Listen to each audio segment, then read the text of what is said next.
আসন্ন 19শে মে ভাষা শহীদ দিবসকে সামনে রেখে জনগণকে সচেতন করে তুলতে শিলচরে বিশাল পদযাত্রার আয়োজন করা হয় বুধবার। বরাক উপত্যকার 3 জেলার লোকেরা এই মিছিলে অংশগ্রহণ করেছেন। ঐক্য এবং সৌভ্রাতৃত্ব গড়ে তোলার লক্ষ্যে এই মিছিলে সামিল হয়েছেন 100টিরও বেশি সংগঠনের সদস্যরা। এছাড়াও স্কুল ও কলেজের ছাত্রছাত্রীরা অংশগ্রহণ করেন আজকের এই পদযাত্রায়।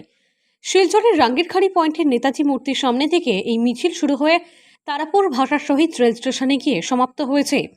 মাতৃভাষা ও প্রতিটি ভাষার মর্যাদা রক্ষার ক্ষেত্রে এই পদযাত্রার আয়োজন করা হয়েছে বলে আয়োজকদের জানিয়েছেন।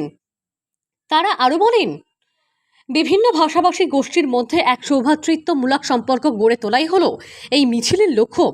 মাতৃভাষার সম্মান রক্ষা এবং 19এর চেতনাকে সামনে রেখে এই মিছিল মানুষকে ঐক্যসূত্রে বাঁধবে বলে মন্তব্য আয়োজকদের।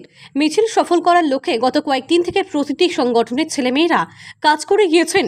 তাদের একটাই উদ্দেশ্য, যাতে 19এর আত্মত্যাগের বার্তা উপত্যকার সকল মানুষের ঘরে ঘরে পৌঁছে দেওয়া যায়।